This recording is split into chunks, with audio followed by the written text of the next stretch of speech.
Біз Excel электрондық кестесімен жұмыс істеуде көп нәрсені үйрендік. Енді мына кестені бастықтарға жібермес бұрын, оны біршама тартымды етіп жасау керек. Осы аптада біз жұмыс парақтарымызды кәсіби етіп көрсетуге мүмкіндік беретін құралдарға назар аударамыз. Бұл құралдардың көпшілігі таспаның басты қойындысында орналасқан. Олар форматтау, яғни пішімдеу деп аталады. Біз бұл бейнеде форматтаудың шрифт, яғни қаріп құралдары деп аталатын топты қараудан бастаймыз. Қараңыз, біздің кестедегі тақырыбымыздың түрі тақырыпқа мүлдем ұқсамайды. Біз оны сәл жақсырақ етіп көрсеткіміз келеді. Кез келген пішімдеуді қолданбас бұрын өзгерту керек ұяшықты немесе ұяшықтарды таңдау керек. Сондықтан мен тақырыпты басамын және қаріп құралдарыма барамын. Мен жасағым келетін бірінші нәрсе қаріпті өзгерту. Стандарт бойынша Excel бағдарламасында Calibri қаріпі қолданылады. Ол негізінен жақсы оқылады, бірақ мен ашылмалы батырманы басып, Excel тағы не ұсынатынын қараймын. Мен әртүрлі қаріптерге тышқанды меңзеген кезде, менің жұмыс парағымда тікелей алдын ала қаріптер қалай өзгеріп жатқанына қарауға болатын байқайсыз.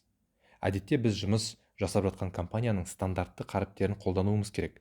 Бірақ біз мұнда аздап қызық көру үшін мына қаріп түрін таңдайық.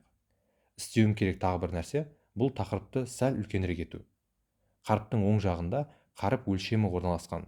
Егер мен ашылмалы батырманы басып, қаріп үлкендігіне меңзесем, қайтадан сол алдын ала қалай болып көрінетінін қарауға болады.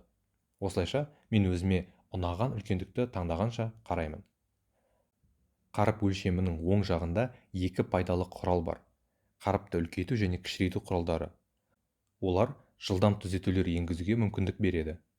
Егер мен бірнеше рет бассам, қаріптің үлкейгенін көруге болады. Екіншісін бассам, ол кішірейеді. Сонымен біздің тақырыбымыз қазір әлде қайда жақсы көрінеді. Келесі біздің баған тақырыптарының қарпын өзгертіп көрейік. Алдымен мен бүкіл жолды таңдаймын. Енді қаріптер тобының төменгі жағындағы құралдарды қарастырамын. Менің ойымша, егер баған тақырыптарының қаріптері қалың болса, ол біршама әдемі көрінер еді. Сондықтан мен қалың қылу батырмасын басамын. Қараңыз, ол қаріптерді қалың қылып жасады. Егер мен оны қайтадан өшіргім келсе, яғни қалың болуын қаламасам, мен қалың қылу батырмасын қайта басамын. Байқағаныңыздай, бұл қосу өшіру переключателіне ұқсайды. Мен қайта қалың қыламын. Сондай-ақ біз қаріптерді курсивке өзгерткіміз келеді. Ол үшін курсив кнопкасын басамыз. Егер мен жоқ, маған бұл ұнамайды деп шешсем, мен оны өшіре саламын. Бізде сөз астын сызу құрылғысы да бар. Бір рет басамын, сөздер аста сызылады. Алайда бұл бізге әзірше керек емес. Енді егер мен түсін өзгертсем, мәтінім сәл жақсырақ болар еді деп ойлаймын. Бізде түсті өзгертудің екі нұсқасы бар. Ұяшықтың түсі және қаріп түсі.